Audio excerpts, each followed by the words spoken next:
에베소서 6장 10절 말씀부터 봅니다.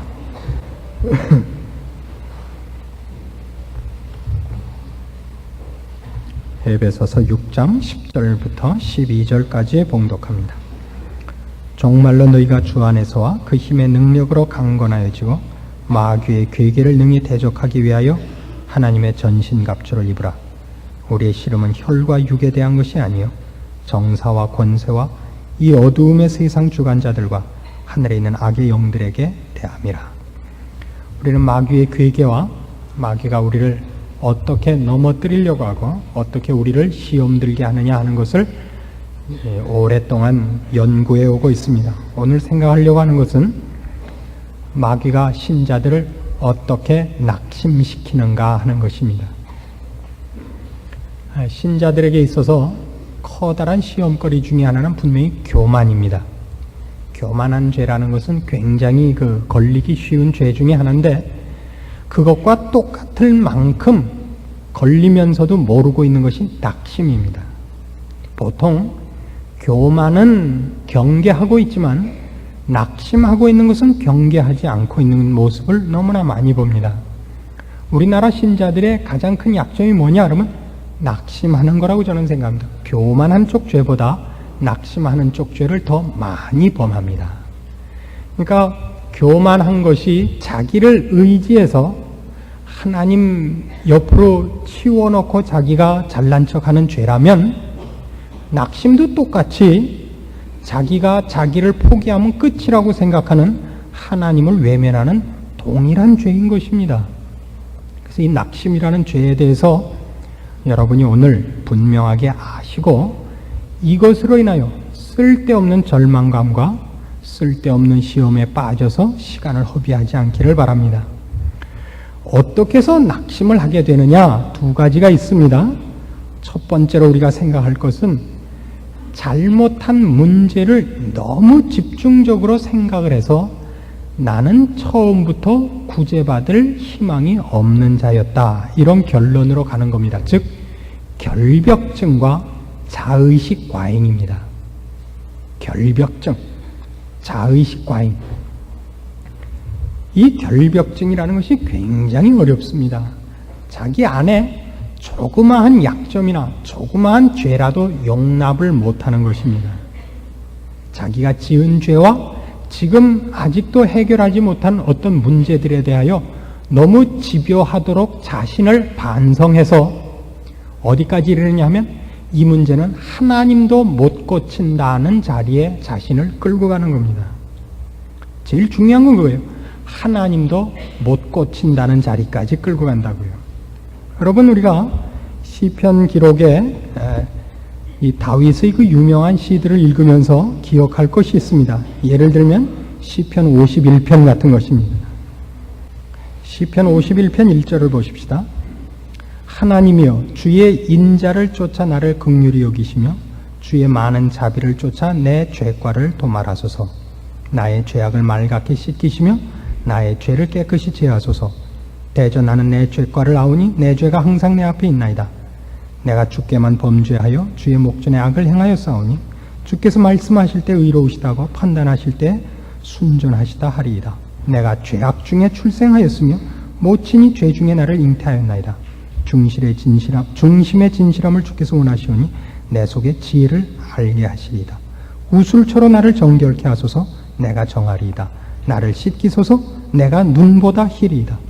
자, 여기 보시면 두 가지 얘기가 나오죠. 하나는 다윗이 자기가 어떻게 죄인인가 하는 고백이 있고, 하나는 또 뭐가 나오냐면 하나님 나를 용서해 주시고 깨끗게 해 주십시오가 나옵니다. 그러면 여러분, 우리식으로 상식적으로 생각할 때 내가 죄를 졌습니다. 그다음에 나를 깨끗게 하시고 용서해 주십시오 사이에 뭐가 끼어야 맞습니까? 그 사이에. 하여튼 성경 얘기만 하면 이렇게 머리가 꽉 막힐 수가 없어요. 상식적으로 생각하세요. 상식적으로. 내가 잘못했습니다. 내 죄를 사하소서. 사이에 뭐가 있어야 돼요? 내가 잘못했습니다라는 고백이 있어야 될 거 아니에요. 내가 잘못했습니다. 벌을 달게 받겠습니다. 다시는 안 그러겠습니다. 이게 가운데 끼어야 되는데 그게 없어요. 뭐만 있냐 하면 나는 죄인입니다, 죄인입니다 하는 고백과 그 다음에 무조건 나를 깨끗게 하라는 거예요. 꼭 뭐가 그렇다면 애들이 갓난 애들이 오줌 싸놓고 뭐라 그러죠? 되레 성질내죠. 뭘 빨리 안 갈아주고 기저귀 빨리 갈라고 되레 화를 낸다고요. 무슨 말인지 이해하시겠습니까? 이게 전혀 다윗이 내가 잘못했습니다라는 기록이 없습니다. 물론 다윗이 이 시를 기록한 밧세바 사건에 대하여 회개를 안 했다는 뜻이 아닙니다. 여긴 무슨 이유 때문에 이 51편의 기도문을 이런 식으로 쓰느냐 하면 인간은 자기가 한 일에 대해서는 용서함을 받을 만큼 회개할 방법이 없다는 것이 여기에 포함됩니다. 그리고 다시는 죄 안 짓겠다라고 약속을 할 수 없다는 것이 여기 포함되는 거예요. 인간은 죄를 질 수밖에 없는데 다행인 것은 하나님은 우리를 용서하신다 이거예요. 그래서 1절 다시 보세요. 용서하는 이유가 뭐죠? 내가 회개해서 다시는 안 그럴 거니까가 아니라 주의 인자를 쫓아 나를 긍휼히 여기소서예요. 그런데 바로 자의식 과잉, 이 결벽증에 빠지면 어떤 문제 때문에 우리가 시험에 빠지느냐 하면 그 죄와 잘못을 내 속에서 몰아내기 위한 내 노력과 능력을 찾게 된단 말이에요. 언제나 모든 마귀의 괴계는 싸움을 어디로 몰고 가는 거냐 하면 하나님을 붙잡거나 주님을 붙잡지 못하게 하고 나보고 그 문제를 해결하라는 데 있어요. 언제나 그거라고요. 꼭 기억을 하십시오. 언제나 나보고 1대1로 이 문제를 해결하자 이거예요. 치사하게 주님 부르지 말고 너하고 나 사이에서 맞대결을 하자. 이렇게 사탄은 우리를 꼬시는 겁니다. 내 안에 있는 죄를 씻어라 이거예요.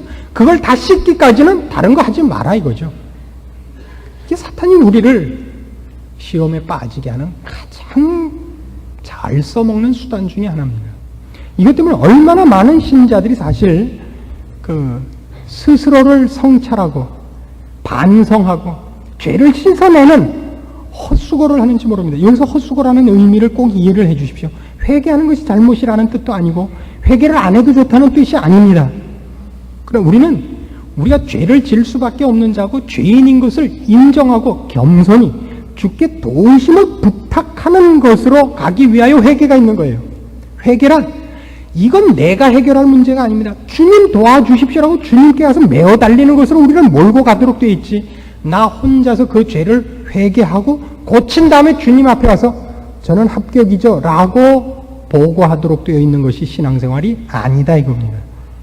꼭 기억을 해 주시기 바랍니다. 이 시편 51편은 뒤에 이렇게 갑니다. 14절 보시면 하나님이여 나의 구원의 하나님이여 피 흘린 죄에서 나를 건지소서. 내 혀가 주의 의를 높이 노래하리다. 주여 내 입술을 열어주소서. 내 입이 주를 찬송하여 전파하리다. 주는 제사를 즐겨 아니하시나니 그렇지 않으면 내가 드렸을 것이라. 주는 번제를 기뻐 아니하시나이다. 하나님의 구하시는 제사는 상한 심령이라.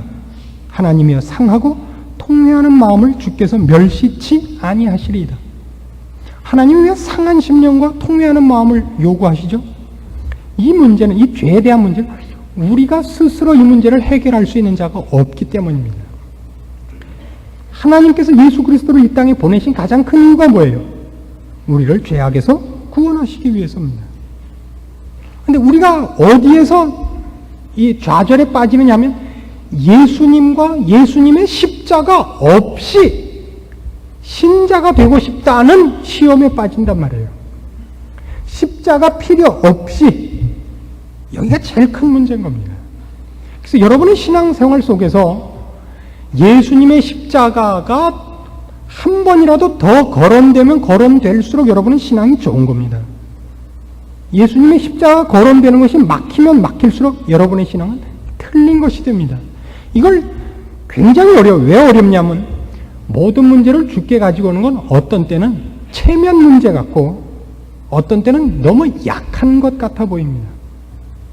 나 혼자 내 문제를 해결하려고 생각이 들면 시험에 든 것이다. 이렇게 아셔야 됩니다. 시험에 든 것이다. 갈라디아서 6장 2절로 가서 보십시다. 여기 이 문제들에 대하여 성경이 우리에게 좋은 하나의 힌트를 주고 있습니다. 갈라디아서 6장 1절부터 봅니다. 형제들아, 사람이 만일 무슨 범죄한 일이 드러나거든 신령한 너희는 온유한 심령으로 그러한 자를 바로잡고 네 자신을 돌아보아 너도 시험을 받을까 두려워하라. 너희가 짐을 서러지라. 그리하여 그리스도의 법을 성취하라. 여러분, 신자가 되면 신자로서 모든 문제에 완벽해지느냐 하면 그렇지 않다고 저는 생각을 합니다. 왜 그러냐면 여기에 그 이유가 나옵니다. 짐을 서러지도록 성경이 요구하고 있기 때문입니다. 그러니까 우리가 기억해야 될 것은 우리가 신자가 된 다음에 모든 문제에서, 모든 영적인 분야에 대해서 전문가가 되고 모든 문제에서 뛰어날 거라는 상상을 버려야 되는 것이 큰 일 중에 하나입니다.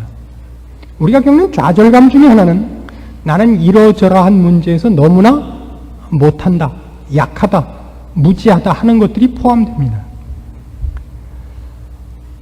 성경은 분명히 우리에게 얘기하기를 서로 짐을 나누어 지어 그리스도의 법을 성취하라고 얘기합니다. 그러니까 내가 할 줄 모르는 것이 있고 내가 약한 것이 있고 남에게 의존해야 되는 것이 있습니다. 물론 우리의 인생 모두와 생각의 모두와 인격 전체를 예수 그리스도께 의존해야 됩니다. 뿐만 아니라 현실 생활 속에서도 이웃과 서로 짐을 나누어질 줄 알아야 됩니다. 그 얘기는 우리가 모든 것을 다 감당할 수는 없는 사람이라는 얘기가 내포되어 있는 얘기인 것입니다. 여러분이 신앙생활을 하다가 어떤 부분에서는 분명하게 시험을 당합니다. 그때 그 일을 당한 이유가 몇 가지 점검해 봐야 될 기준이 있는데요.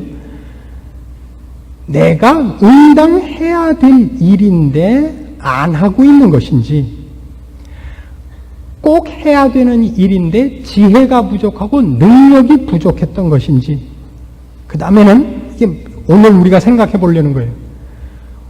그것은 내 일이 아닌 것인지를 구별할 줄 알아야 됩니다. 저보고 성가대를 하라 그러면 제가 답답하죠, 그죠? 그러지 않아도 우리 주 목사님한테 시간마다 괄세를 당하고 있는데, 제가 노래를 잘 못한다고 음악도 문이 아닌 줄 알아요. 그 트럼본하고 트럼펫을 구별할 줄 아냐, 이런 쉬운 문제를 저한테 내요. 그래서 저는 분명히 성가대에 설 마음은 없습니다. 저는 성가대에 서는 것이 참 부럽습니다. 노래를 잘한다는 건 참 부럽습니다. 노래를 잘하는 건 참 부러워요. 전 잘 못합니다. 그래서 어디 무슨 이렇게 모여서 노는 자리에 있을 때 걸리는 사람 일어나서 노래하기, 이건 아주 저는 싫어요. 왜 노래를 해요? 딴 것도 많은데. 틀리는 사람 일어나서 자기 이런 다른 것도 다 놔두고 왜 노래를 하라 그러는지 모르겠어요, 우리나라는. 저는 그건 참 못합니다. 말하자면 우리가 겪고 있는, 내가 지금 좌절하고 있고 절망하고 있는 것 중에는 그것이 내가 질 짐이 아닌, 그건 분명히 남에게 도움을 요청했어야 되는 일들이 있습니다. 그걸 한번 여러분이 잘 점검해 보셨으면 좋겠습니다. 우린 모든 것에 다 완벽해야 된다고 생각하는 것입니다. 옛날에는 이 목사들도 옛날엔 지금과 달리 이렇게 한 지역에 한 교회가 있곤 했죠. 이 교통수단이나 정보가 지금같이 이렇게 활발하지 않은 때라서 한 마을, 한 동네에 교회가 하나 있으면 그 교회에 모두 나가곤 했습니다. 그래서 그 교회 목사님이 어떤 스타일이어야 됐냐면 국민학교 선생님 스타일이어야 됐댔어요. 그게 무슨 뜻이냐면 국산사자, 음미체를 다 가르쳐야 되는 거예요. 선생님 혼자서. 그렇지만 모든 부분에서 전공은 없는 셈이 되는 겁니다. 그러나 오늘날은 교회가 이제는 멀다 가깝다는 개념이 없단 말이에요. 자기가 원하는 교회를 찾아가는 시기 됐어요. 이렇게 되자 교회도 어떤 식으로 바뀌었냐면 전공화되지 않았나 싶어요. 어느 교회는 어느 부분이 강하다, 어느 교회는 구원론이 강하다, 어느 교회는 성령론이 강하다, 어느 교회는 인격적이다, 어느 교회는 봉사에 열심히 있다. 이렇게 각각 교회마다 조금은 특성이 바뀌지 않았나 싶습니다. 그래서 학생들이 왔다 갔다 하면서 여기 가서 듣고 저기 가서 듣고 하는 시기일 겁니다. 그때 여러분 잘 생각해 보세요. 한 선생님이 여러 개를 가르치는 것과 전공을 나누는 것은 어떤 쪽이 유익하다고 생각합니까? 분명히 전공을 나누는 쪽이 유익합니다. 그렇죠? 그래야 더 깊고 또 넓게 가르칠 수 있습니다. 그래서 여러분에게 제가 지금 이 설교를 하다가 좀 묘하게 옆으로 좀 샜습니다만 몇 가지 부탁을 드리겠습니다. 저한테서 제 전공 아닌 것은 조금 용서를 해 주시기 바랍니다. 그 중에 하나, 인사 못하는 거는 좀 봐주십시오. 눈이 작아서 한 번에 사람이 둘이 안 보여서 그렇습니다. 제가 그건 참 잘 못한다 그럽니다. 누구나, 제 아내도 그러고 제 어머님도 저보고 그럽니다. 너는 이렇게 인사를 못하냐? 정신이 좀 나가서 그렇습니다.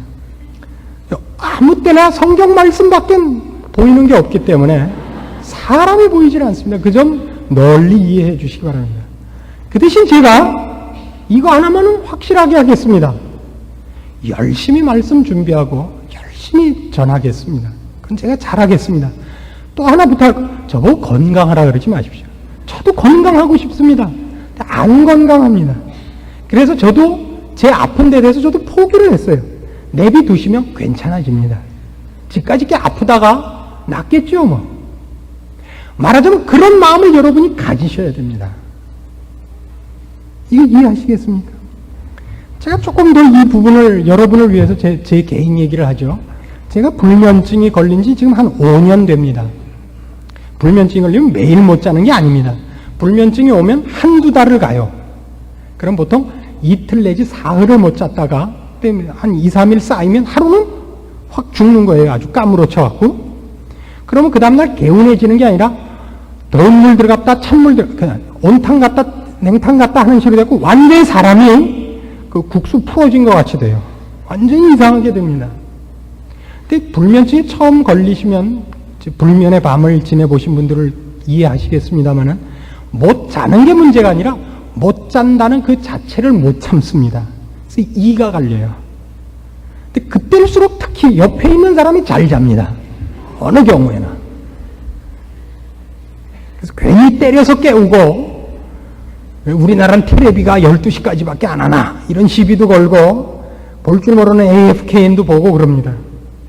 오랜 시간이 지나자 어떻게 넘어오느냐 하면 하나님이 불면을 없애주시는 것이 아니라 그래 너 잠 안 올래 말아라 이렇게 넘어가게 되더라고요.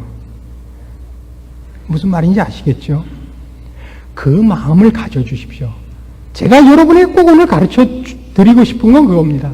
여러분이 모든 문제에서 100점이고 모든 문제에서 완벽할 수는 없습니다. 그건 교만입니다. 여러분이 약한 부분이 없고 남에게 지는 부분이 없고 남에게 도움을 청할 일이 없는 사람이 되려고 하는 것이야말로 최고의 교만일 것입니다. 누구한테까지도 도움을 청하고 싶지 않냐면 주님한테까지도 도움을 청하고 싶지 않아서 좌절이 오는 겁니다. 좌절이 왜 옵니까? 주께서 우리 편을 드시고 주를 찾는 이에게 외면하시지 않겠다 그럽니다. 우리가 내 문제를 내가 혼자 해결하지 않는 한 주님 앞에도 가지 않겠다 그러기 때문에 낙심이 오고 좌절이 오는 겁니다. 큰 시험입니다. 아주 큰 시험입니다. 여기에 걸려 넘어지지 마십시오. 주님은 우리가 하루에 12번을 찾아도 기뻐하시고 24번을 찾아도 기뻐하시는데 많이 찾을수록 기뻐하십니다. 적게 찾아올수록 괘씸하게 생각합니다. 우리는 어떻게 생각하죠? 적게 찾아갈수록 그를 번거롭게 하지 않는다고 이상하게 생각합니다. 그건 신앙이 아닙니다. 두 번째로 낙심하는 이 두 번째 이유는 자신의 신앙생활이 진보가 없고 너무나 더디다 하는 데서 오는 나는 좀 무익한 사람이 아닌가 하는 생각에서 옵니다. 아까 처음 것이 무엇이었다고요? 결벽증이었습니다. 이제는 나는 무익한 사람이 아닌가. 하나님 앞에 내가 너무 체면이 서지 않는다. 하나님께서 나에게 베푸시는 사랑과 은혜와 긍휼은 너무 땅에 쏟아지는 것이 아닌가 하는 그 민망함과 그 스스로에 대한 분노 이런 것이 또 하나의 낙심으로 우리에게 찾아옵니다. 근데 이 부분에서 우리가 기억할 것은 이겁니다. 여러분은 모든 부분에서 1등일 수는 없습니다. 남은 이만큼 진보해 보이는데 나는 진보해 보이지 않는 것은 여러분이 생각하는 기준이 틀려 있기 때문이지 진보하지 않는 신앙인은 없습니다. 자, 이렇게 예를 들어 봅시다. 전쟁터에 가면 전쟁을 하는 동안은 그 부대 인원의 3분의 1이 깨어 있도록 되어 있습니다. 언제나. 제가 군에 있을 땐 그렇게 교육을 받았습니다. 그래서 만일 소대병력 45명이 말하자면 어떤 적군 지금 전쟁을 하고 있는 일선지대에 있으면 불침번 하나, 뭐 동초 하나 이런 식으로 서 있는 것이 아니고 15명은 깨어 있는 거예요. 3분의 2가 자고 3분의 1이 깨어 있는 겁니다. 교대로죠 물론. 그래서 늘 3분의 1 정도는 깨어 있어야 됩니다. 그럼 내가 보초를 서고 있는 동안에 적이 왔어요. 적이다! 그래갖고 모두가 일어나서 싸워서 적을 물리쳤습니다. 그러면 지금 서서 적을 발견한 보초만이 자기 임무를 충실하게 한 겁니까? 그 시간에 디비져 자고 있었던 군사는 게을렀던 겁니까? 아닙니다.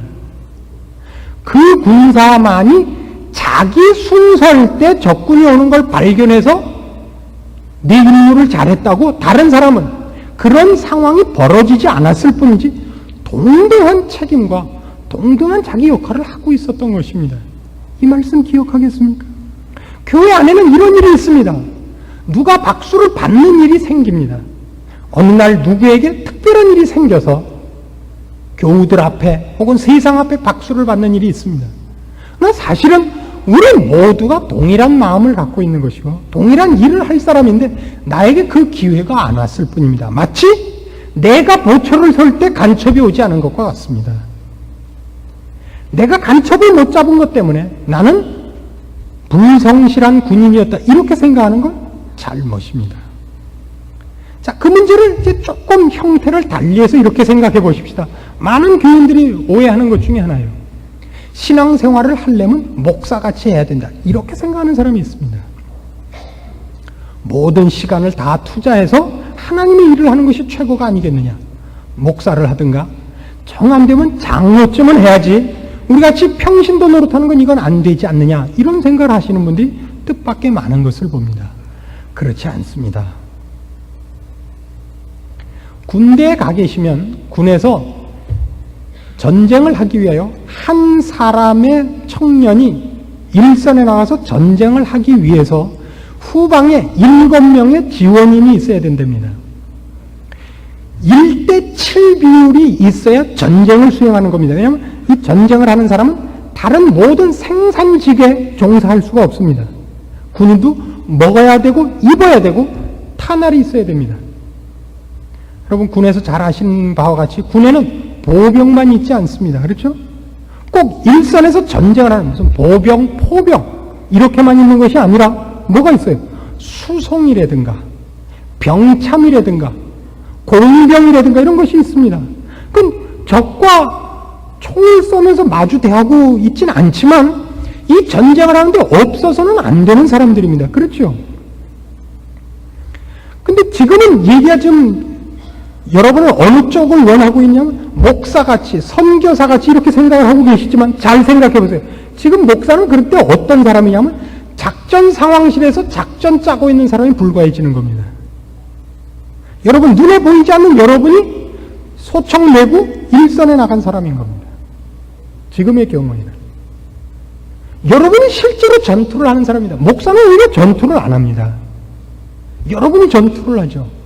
여러분은 실제로 최전방에서 세상과 맞대면하고 저들과 매일 생활에서 싸워야 됩니다. 육박전을 하는 사람입니다.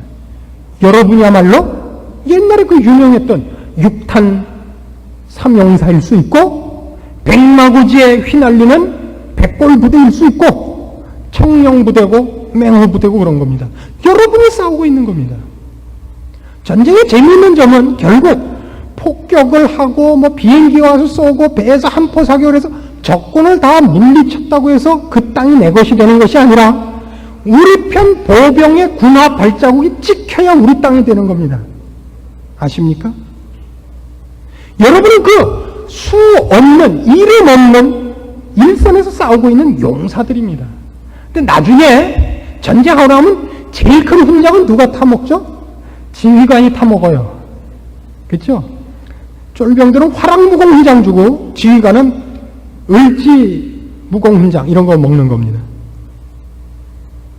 왜 그러냐 하면 우스갯말로 그 심사를 장교들이 하기 때문이래요. 장교들이 하니까 장교한테 좋은 거 준대요. 쫄병들이 하면 쫄병들한테 좋은 거 줄 거예요. 실제로 가만 생각해 보십시오. 교회 안에서나 혹은 밖에서 사회에서 일어나는 일 중에 교회가 참여하고 신앙인이 참여해갖고 드러나는 일들은 그렇게 크게 드러납니다. 무슨 이번에 어느 부대가 무슨 전공을 세웠다. 이런 덩어리로 일어나지만 실제로 싸움은 그 안에 있는 이름이 알려지지 않는 무명 용사들에 의한 것입니다. 여러분 하나하나가 지키는 곳에 적군이 오지 않았어도 여러분이 지키고 있기 때문에 안 온 것입니다. 누군가가 발견한 간첩은 그가 용감하고 그가 더 눈이 밝아서가 아니라 거기에 사건이 벌어졌기 때문입니다. 여러분이 서 있었던 것도 중요한 장소고 여러분의 지킴도 간첩이 나타나지 않았을 뿐이지 중요하게 여러분이 임무를 수행한 것입니다. 또 우리는 자꾸만 그걸 비교해서 나는 아닌가 보다, 나는 무익한가 보다 그렇게 생각을 합니다.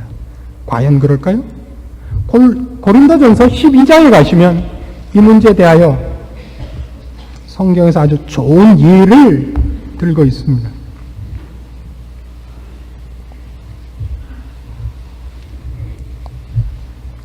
고린도전서 12장 22절 봅시다. 이뿐 아니라 몸에 더 약하게 보이는 지체가 도리어 요긴하고 우리가 몸에 덜 귀히 여기는 그것들을 더욱 귀한 것들로 입혀주며 우리 아름답지 못한 지체는 더욱 아름다운 것을 얻고 우리 아름다운 지체는 요구할 것이 없으니 오직 하나님이 몸을 고르게 하여 부족한 지체에게 존귀를 더하사 몸 가운데서 분쟁이 없고 오직 여러 지체가 서로 같이 하여 돌아보게 하셨느니라. 남들이 진전이 있는 것 같고 대접을 받는 것 같은 것으로 인하여 저 사람은 나보다 뛰어나서 대접을 받고 나는 저 사람만 못해서 대접을 못 받는다고 생각, 그런 식으로는 자신의 신앙을 평가하지 말아달라 이겁니다. 두드러지지 않고 묻혀있는 것으로 인하여 나는 진보가 없는 사람이라고 생각하지 말아달라 이겁니다. 교회 안에 있는 사람은 어느 하나도 필요 없는 사람이 없습니다. 성경이 그걸 이렇게 좋은 예를 들죠. 참새가 팔리는 것도 하나님께서 허락하시지 않으면 팔리지 않는다 그럽니다. 좀 더 구체적인 예를 들자면 과부가 낸 두 랩돈, 거기서 예수님이 과부가 낸 두 랩돈에서 과부를 그 예에서 중심 인물로 쓴 겁니다. 중심 인물로 쓴 겁니까? 아니면 두 랩돈을 중심으로 예를 든 겁니까? 어느 쪽입니까? 과부가 낸 두 랩돈은 어느 쪽을 얘기한 거예요? 중심이 그 예화에서 과부죠. 두 랩돈을 낸 과부, 즉 사소한 헌금을 낸 과부, 아무도 눈여겨보지 않는 사회적 지위로나 개인적인 명성으로나 낸 금액으로나 기억되지 않을 사람을 예수님이 기억한다는 뜻입니다. 그가 낸 두 랩돈, 아니 그 두 랩돈을 내는 그 과부를 내가 기억한다 이겁니다. 우리 중에 아무도 쓸데없는 사람이 없습니다. 남이 나를 대신할 수 있지 않습니다. 이것이 가장 중요합니다. 여러분은 오히려 이렇게 생각하시는 것이 좋습니다. 교회에서 이렇게 들리고 사회에서 들리는 사람들, 신앙적인 차원에서 들리는 사람이 꼭 앞서서가 아니라 그 사람은 그러지 않으면 안 될 사람이기 때문에 하나님이 세워주는 걸지도 모릅니다. 뭐같이요? 우리 이 귓볼같이 아무짝에도 쓸모없으니까 여기다가 귀고리를 달아주는 겁니다. 아무짝에도 쓸모없습니다. 이건 겨울에 귀 시리는 데만 쓰이지 어디도 쓸데없어요. 이거는 소리를 모아드리는데도 이 귓볼을 쓸데가 없습니다. 이 귀바퀴는 쓸모있어도 이 밑에 이거는 기냐 짧으냐 갖고 괜히 선 볼 때 말만 되지 아무 쓸데없어요. 이거는 집에 가서 가위로 이거 잘라버리셔도 돼요. 근데 여기다 별걸 다 달아요. 별걸 다 달아. 쓸데없으니까 미안할까봐 얘가 좌절할까봐. 그죠? 그래서 우리가 여기다 뭐 달아주는 거예요. 좌절할까봐. 그렇죠? 여러분 주변에서 누구나 그렇게 승승장구하고 누구나 그렇게 대접을 받고 누구나 앞서 나가는 것 같이 보입니까? 아닙니다. 그게 꼭 앞선 것이 아닙니다. 하나님은 모두에게 공평하시며 모두를 사랑하시며 그를 앞세웠으니까 여러분도 튼튼하게 하고 계십니다. 그를 빠르게 했으면 여러분은 무겁게 하고 계시고 그 사람을 뛰어오르게 했으면 여러분은 깊이 있게 하시는 걸 겁니다. 그 사람이 2m짜리가 있으면 여러분은 아마 50kg을 갖고 있는 거겠죠. 비교할 수 없는 다른 걸 각자에게 맡기셨습니다. 그걸 저 사람은 200cm를 주고 나는 왜 5kg를 줬습니까? 아니 뭐 어떻게 비교하면 저 사람 어쨌든 이미 100이고 나는 5잖아요. 이렇게는 비교하지 말아달라 이겁니다.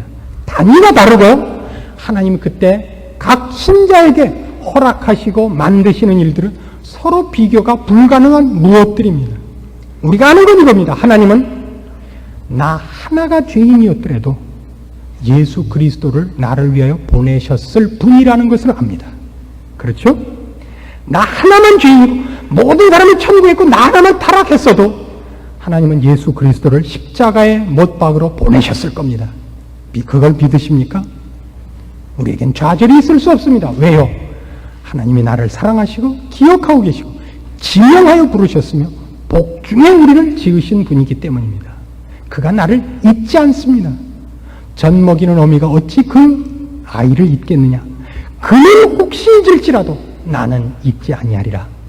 우리의 낙심이 무엇 때문에 있습니까? 내 문제를 나 홀로 해결하려니까 없죠. 나 혼자서 그 문제를 실험하니까 답이 없고 희망이 없죠. 아닙니다, 여러분. 누가 더 많이 주께 의지하느냐?